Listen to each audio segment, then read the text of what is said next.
Hey everyone, and welcome to today's Explainer. I am so excited to have you here because today we are going to completely demystify China's rapidly evolving artificial intelligence ecosystem. To do this, we're going to use a simple analogy. Think of it like a massive building project. What does it take to actually build a skyscraper? Well, you need a grand blueprint, you need highly specialized builders, you have to test your materials out in the real world, you absolutely must follow strict building codes, and then finally, you get your finished physical construction. Today, we're going to dive into the exact data showing how China is applying this very methodology to build a totally dominant AI machine. Okay, let's dive right into this. Here is our syllabus for today. First, the blueprint. Second, the builders. Third, the real-world tests. Fourth, the building codes. And fifth, the final construction. All right, part one, the blueprint, China's grand AI vision. To really understand China's AI ecosystem, the very first thing you have to grasp is that this isn't just a random assortment of tech startups hoping for the best. It is a highly coordinated, state-led master plan. Everything really kicked into high gear back in 2017 with their next-generation AI development plan, which basically declared AI a critical focus of international competition. But notice the big pivot in 2024 with the AI Plus initiative. This is an absolutely crucial milestone. The goal here isn't just to make a fun, smart chatbot. It's to integrate AI directly into the real economy. We're talking manufacturing, healthcare, education. The state wants this technology to be the main driving force for upgrading their industries, all leading up to their ultimate goal of total global AI leadership by 2030. And if you want to know just how serious this blueprint is, let's put some scale to it. $138 billion. That is the size of a newly announced state venture capital fund dedicated purely to investing in AI and cutting-edge tech. It just goes to show the sheer financial firepower the state is committing to ensure this blueprint becomes a reality. Moving on to part two, the builders. Let's meet the national AI champions. Now, what's really interesting about this strategy is that the Chinese government knew it couldn't build this massive blueprint alone, so it actually tapped specific private tech giants to act as its national champions.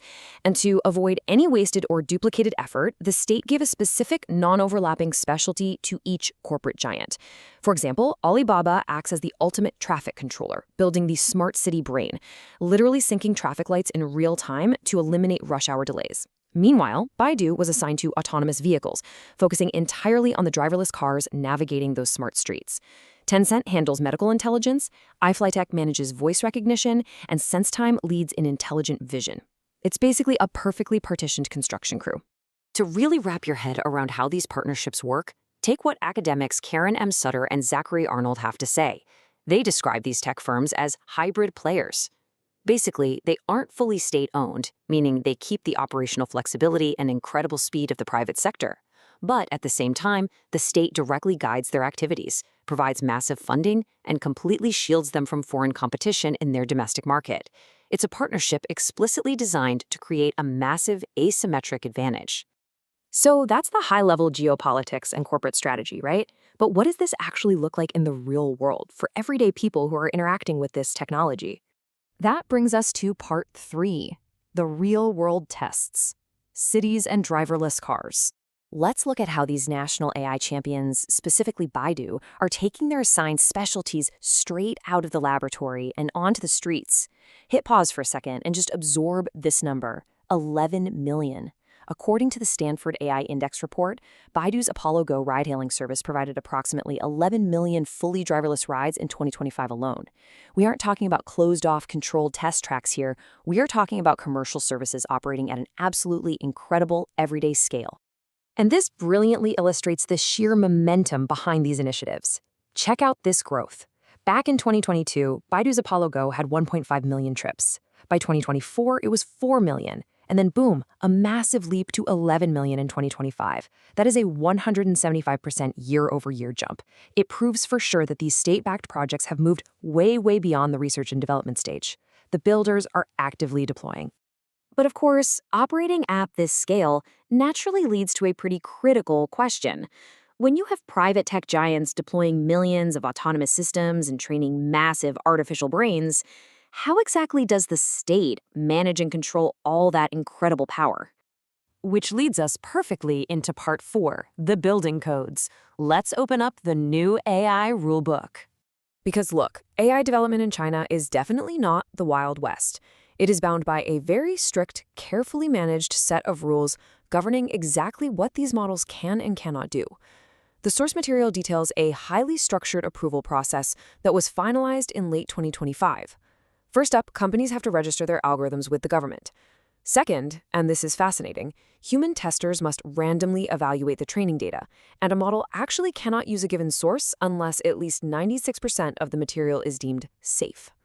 Finally, before releasing any large language model to the public, companies need formal approval from the Cyberspace Administration of China, and any chatbots are required to use an internet real name system tied directly to a user's phone number or national ID. So you're probably wondering, what exactly constitutes unsafe data in these building codes?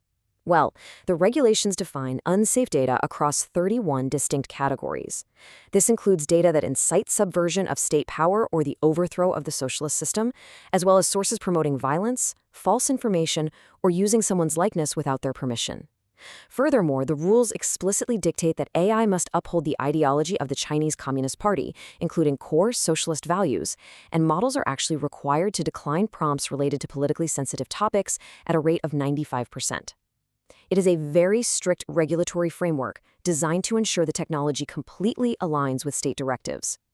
All right, final chapter, Part 5, the final construction, the physical AI future. We've seen the blueprint, we've met the builders, seen the tests, and read the codes.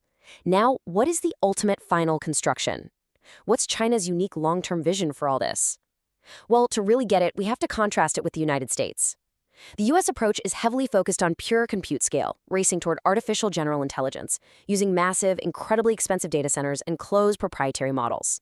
But largely due to U.S. export controls on advanced chips, China has been forced to pivot. Their approach focuses heavily on model efficiency, wide adoption of open source models, and crucially, integrating AI into the physical world through robotics and manufacturing. And this pivot is resulting in a massive push toward what is known as embodied AI. They are literally putting AI into physical bodies. Chinese policymakers are marrying their AI software with their incredibly deep manufacturing and robotics supply chains. For example, the robotics company Unitree is already manufacturing thousands of teleoperated humanoid robots.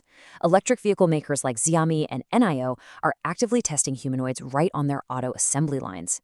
And at the exact same time, highly efficient Chinese open-weight software models like Alibaba's Qwen and the startup DeepSeek are seeing massive global adoption because they're incredibly fast, highly capable, and extremely cheap to run. And if you have any doubts about whether this strategy is actually working, listen to this absolute bombshell of a statistic from the 2026 Stanford AI Index. Despite all the U.S. chip restrictions, China held a staggering 74.2% of all global AI patents granted in 2024. Their research dominance in this sector is just undeniable, and their focus on overcoming hardware limitations with brilliant software engineering is seriously paying off. So the absolute crucial point to take away from this explainer is summarized right here. The US-China AI model performance gap has effectively closed. By utilizing lower compute, highly efficient models and relying on their world-leading national champions to flawlessly execute state blueprints, China's ecosystem has managed to match the top capabilities of the West. Which leaves us with a pretty massive final thought to ponder.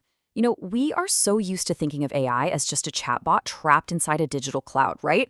But China's blueprint points to a totally different final construction, one where AI is embodied in physical machines, seamlessly running smart cities, and literally walking right there on the factory floor. So if the true value of AI ends up being in physical, real-world integration, who's really winning the race? Thank you so much for joining me on today's explainer. Keep learning, keep questioning, and I will catch you next time.